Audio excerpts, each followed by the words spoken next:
রাজ্য পুলিশে constable ৯,২৮২, sub inspector ১,০৮৮, West Bengal পুলিশের মোট ১০,৩৭০টি কনস্টেবল এবং সাব ইন্সপেক্টর পদের অনুমোদন দেওয়া হয়েছে।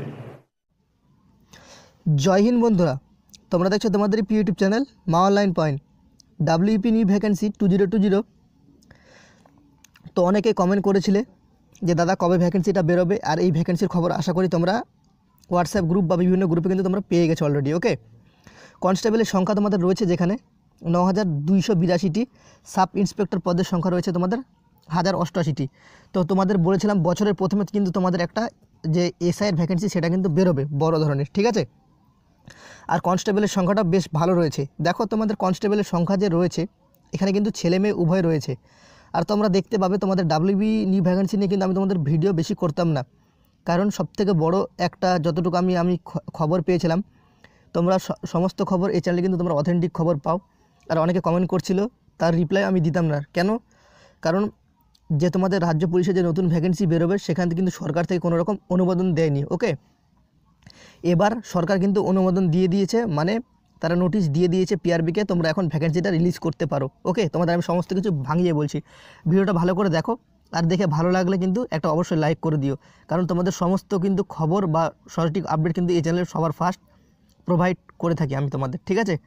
তো তোমাদের মানসিকতার উপর সেটা তোমাদের ডিপেন্ড করে। তোমাদের যদি ভালো লাগে লাইক দিও, আর খারাপ লাগলে ডিসলাইক দিও। কনস্টেবলের সংখ্যা তোমরা অনেক স্ক্রিন দেখতে পাচ্ছ ৯,২৮২টা। এর মধ্যে কিন্তু ছেলে মেয়ে মানে মেল ফিমেল উভয় কনস্টেবলই থাকবে। আর সাব ইন্সপেক্টরের সংখ্যা যে 1,088টা রয়েছে, এর মধ্যে ফিমেলও সম্ভবত অ্যাপ্লিকেশন করতে পারবে। তো রাজ্য পুলিশের কিন্তু বিরাট নিয়োগের সিদ্ধান্ত তোমাদের এবার নেওয়া হয়েছে। তো তোমাদের এই ভ্যাকেন্সিটা কিন্তু হিউজ পরিমাণের ভ্যাকেন্সি। যারা 2019 সালে কনস্টেবল চাকরি পাওনি তাদের কিন্তু একটা বড় অপরচুনিটি রয়েছে, সর্বপ্রথম বড় নিয়োগের সিদ্ধান্ত এবার তোমাদের। আর সেই নিয়োগের সিদ্ধান্ত আমাদের রাজ্যের কিন্তু শিক্ষামন্ত্রী পার্থ চট্টোপাধ্যায় তিনি কিন্তু জানিয়ে দিয়েছেন। এই ভিডিওর শেষে কিন্তু সেই ভিডিও ক্লিপটি তোমাদের আমি প্রোভাইড করে দেবো। তোমাদের কিছু কথা আমি এই ভিডিওতে বলে দিচ্ছি। যারা WB নিউ ভ্যাকেন্সি তোমরা যারা অপেক্ষা করছো, সম্ভবত তোমাদের বয়সে ছাড় দিবে কিনা সেটা আমি এখন সঠিক বলতে পারছি না, খুব শীঘ্রই সেটা আমি তোমাদের বলে দেবো আগেই। ওকে, আর একটা কথা তোমাদের আমি বলে দিচ্ছি, তোমরা যারা এই চ্যানেলটা প্রতিনিয়ত ফলো করছো সবাইকে বলছি তারা প্রতিনিয়ত এই চ্যানেলটাকে ফলো করো। আশা করি তোমরা অনেক কিছু শিখতে পারবে। আর একটা কথা তোমাদের ভালো করে বলছি, দেখো যাদের বয়স শেষ হয়ে যাচ্ছে, ওভারেজ হয়ে যাচ্ছে, 27 বছর হয়ে যাবে, যদি 2021-এ এই ভ্যাকেন্সিটা যদি বেরোয়, তোমাদের এই ভ্যাকেন্সিটা কিন্তু এই বছরের শেষেও বেরোতে পারে, মানে তোমাদের আর দিন নেই। সম্ভবত 2021-এ বেরোবে, জানুয়ারি মাসে বেরোতে পারে টেন্টেটিভ। তোমাদের জানুয়ারি মাস থেকে কিন্তু ফেব্রুয়ারি মাসে অ্যাপ্লিকেশন হতে পারে, ঠিক আছে। আমি কিছুক্ষণ আগে মানে খবর পেলাম, মানে তোমাদের জানুয়ারি মাস থেকে ফেব্রুয়ারি মাসে এই ভ্যাকেন্সিটা নিতে পারে। তো সেক্ষেত্রে বয়স কী ধরাবে সেটা এখনও বলতে পারছি না। তো যদি জানতে পারি তো সেক্ষেত্রে কিন্তু তোমাদের জানিয়ে দেওয়া হবে। সম্ভবত 1/1/2020 রাখা সম্ভবত উচিত, কারণ কোভিড-19-এর জন্য কিন্তু ভ্যাকেন্সিটা এখনও রিলিজ হয়নি। তো সেটা তোমাদের কাছে একটাই আমি বলতে চাই কথা, যাদের ওভারেজ হয়ে গেছে বা যাদের ওভারেজ হয়নি, তো তোমরা যাদের ওভারেজ হয়েছে বা ওভারেজ হয়নি তাদেরও হেল্প করা তোমাদের দরকার। দেখো সবাইকে হেল্প করাই তোমাদের কাজ, ঠিক আছে। তোমাদের দাদার মতো ওরাও হয়তো অনেকে যারা বয়স্ক হয়ে গেছে, মানে বয়স হয়ে গেছে, 27 বছর ওভারেজ হয়ে গেছে, তো তারাও চেষ্টা করছে রাজ্য পুলিশের জন্য। তো তোমাদের একটা কথা বলবো, তোমরা যে অফিসিয়াল যে ওয়েস্ট বেঙ্গলের PRBর যে অফিসিয়াল যে জিমেল আছে সেখানে কিন্তু তোমরা জিমেল করে তোমাদের যে বা ফোন নম্বরে, কন্ট্যাক্ট নম্বরে, হেল্পলাইন নম্বরে তোমরা ফোন করে বলতে পারো যে স্যার আমাদের নিউ ভ্যাকেন্সি হলে স্যার প্লিজ একটু ছাড় দিবেন, নাহলে আমরা কিন্তু আর অ্যাপ্লিকেশন করতে পারবো না। সেটা তোমরা যদি করো তো কিছু হতে পারে, কারণ তোমাদের কিন্তু জেল পুলিশের ক্ষেত্রে যে হয়েছিল সেটা কিন্তু তোমাদের যে যুব কম্পিউটারের সার্টিফিকেট ছাড়া কিন্তু জেল পুলিশে অনলাইনে অ্যাপ্লিকেশন করা যাচ্ছিল না। এক্সেপ্টেড যে সার্টিফিকেটটা ছিল, তো সেই সার্টিফিকেটটা কিন্তু যুবর ছিল, ঠিক আছে। তো অ্যাপ্লিকেবল সার্টিফিকেট যেটাকে বলা হয়, যে সেটা যুব কম্পিউটার ছিল। তারপরে কিন্তু সবাই মেল করে বলাতে কিন্তু সেখানে কিন্তু যে কোনো বোর্ড থেকে স্বীকৃতি যদি তোমাদের কম্পিউটার সার্টিফিকেট হলেই কিন্তু সেখানে চলে যাচ্ছিলো। ওকে, কোনো রকম প্রবলেম কিন্তু পরবর্তীতে হয়নি। তো তোমাদের কাছে এইটুকুই বলবো, তোমরা এইটুকু করতেই পারো। তোমরা মেল বা ফোন করে বলতে পারো যে স্যার যদি নতুন ভ্যাকেন্সি ছাড়ে তো সেক্ষেত্রে কিন্তু বয়সটা 1/1/2020 অনুযায়ী যাতে ধরা হয়। আমি যতটুকু মানে বলতে পারি যে তোমাদের 1/1/2020 কিন্তু ধরার চান্সটা বেশি রয়েছে আমার যতটুকু দিক থেকে মনে হচ্ছে। আর তোমাদের যে অনলাইনের ফর্ম ফিল আপের ডেট সেটা কিন্তু তোমাদের জানুয়ারি মাস থেকে ফেব্রুয়ারি মাস আমাকে যতদূর সম্ভবত বললো এটা হওয়ার চান্সটা বেশি রয়েছে। তো ডিসেম্বরের শেষেও যদি ভ্যাকেন্সিটা বেরোয় জানুয়ারিতে তোমাদের আমার যতদূর সম্ভাবনা ডিসেম্বরে তোমাদের ভ্যাকেন্সি নাও বেরোতে পারে, কারণ সরকার অনুমোদন দিয়েছে। তো অনুমোদন যখন দিয়েছে তো 200% তোমাদের কিন্তু বেরোবে জানুয়ারি মাসে, তোমাদের কিন্তু বেরোবেই সম্ভবত। আমি যতটুকু জানতে পেরেছি যে তোমাদের জানুয়ারি মাসে বেরোবে এই ভ্যাকেন্সিটা, টেনশন নেই। কয়েকদিন এই যখন সরকার অ্যাপ্রুভাল দিয়ে দেয় তো সেই ক্ষেত্রে কিন্তু পিআরবি বোর্ড খুব তাড়াতাড়ি কাজ করে নেয়। তোমরা জানো সমস্ত কিছুতে পিআরবি বোর্ড কিন্তু সুপার ফাস্ট আর একদমই 100% স্বচ্ছভাবে তারা কাজ করে থাকে। ওকে, তো তোমাদের এইটুকুই বলবো, যারা নিউ ভ্যাকেন্সির জন্য খাটছো তোমরা এখন ভ্যাকেন্সির আপডেটটা পেয়ে গেলে, একদম সঠিক আপডেট 100%। তো অনুমোদন দেওয়া মানে তোমাদের ভ্যাকেন্সিটা বেরোবেই, সে 1 মাস লেট হোক বা 1 মাস দেরি হোক, সেই ভ্যাকেন্সি কিন্তু তোমাদের অনুমোদন।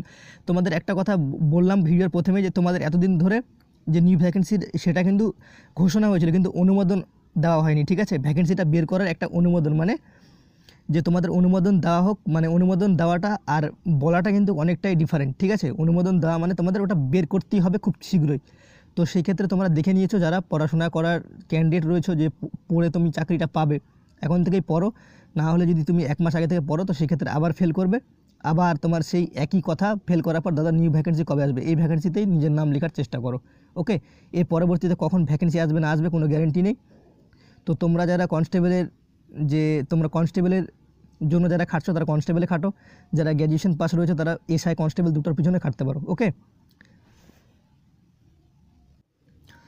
তো তোমরা আশা করি ভিডিওটা দেখে সমস্ত কিছু কিন্তু বুঝতে পারছো। তোমাদের ডাব্লিউপি নিউ ভ্যাকেন্সি নিয়ে যে আপডেটটা রয়েছে সেখানে তোমাদের টোটাল সংখ্যা কত রয়েছে সেটা আমি তোমাদের একবার বলে দিচ্ছি, দেখে নাও চলো। তোমাদের কনস্টেবলের সংখ্যা কিন্তু তোমরা দেখতে পাচ্ছ 9282টা। ওকে, আর তোমাদের যে এসআই সংখ্যা সেটা কিন্তু তোমাদের 1088টা। সেক্ষেত্রে তোমাদের দাঁড়াচ্ছে যে 10,370 টোটাল ভ্যাকেন্সি বেরোবে। ওকে, একটা কনস্টেবলের জন্য আলাদা নোটিফিকেশন জারি হবে আর একটা এসআইয়ের জন্য কিন্তু আলাদা নোটিফিকেশন জারি হবে। সম্ভবত তোমাদের কনস্টেবলের থেকে কিন্তু এসআইয়ের নোটিফিকেশন আগে জারি হতে পারে বা কনস্টেবলের নোটিফিকেশনও জারি হতে পারে। ওকে, তো নোটিফিকেশন যবে জারি হোক আমি যদি আগে জানতে পারি তোমাদের আগে বলে দেবো, কারণ তোমাদের আজকে আবগারি পুলিশের যে ফেজ 2 এর নোটিশটা বেরোলো সেটাও কিন্তু তোমাদের আগে বলেছিলাম যে আজ বেরোবে, তার 1 ঘন্টা পরে কিন্তু সেই নোটিশটা অফিসিয়ালি ওয়েবসাইটে পাবলিশ হয়ে গেছিলো। ওকে, তো এর আগেও তোমাদের ফেজ 1 এর যে নোটিশটা বেরিয়েছিল যে আবগারি পুলিশের পিইটি পিএমটি, সেই নোটিশের কিন্তু আপডেটও দিয়েছিলাম। আর একটা কথা বলতে চাই, যারা আবগারি পুলিশের ক্যান্ডিডেট যারা এই ভিডিওটা দেখছো তোমাদের ক্ষেত্রে একটা কথা বলি, আজকে কিন্তু তোমাদের ফিটের রেশিও কিন্তু বেড়েছে। কারণ তোমাদের বলেছিলাম প্রথম দিন যে রেশিও থাকে, কারণ প্রথম দিন সব কিছুই কড়াকড়ি হয়। তোমরা জানো যে মাধ্যমিক পরীক্ষা দিতে গেলে বা উচ্চ মাধ্যমিক পরীক্ষা দিতে গেলে প্রথম দিন কিন্তু তোমাদের ভয় লাগে, আর প্রথম দিন কিন্তু সমস্ত রকম গার্ড কিন্তু পরীক্ষার হলে এসে থাকে, বিভিন্ন ধরনের বিশিষ্ট ব্যক্তিরা কিন্তু প্রথম দিন এসে থাকে। তো সেক্ষেত্রে সেখানে কিন্তু কড়াকড়ি হয়ে থাকে। পরবর্তী থেকে দেখবে পরীক্ষাগুলো দিয়ে যে তোমাদের যেরকম স্কুলে পরীক্ষা দাও সেরকমই লাগে, আর তখনকার পরীক্ষাগুলো দিয়ে কিন্তু মজাও হয়। ওকে, তো সেই লেভেলটা আমি কাটিয়ে এসেছি, তোমরা কাটিয়ে এসেছো, এটা তোমাদের বোঝানোর কোনো দরকার নেই, কারণ তোমরা ছোটো বাচ্চা নয়, তোমরা ভালো করে বোঝো।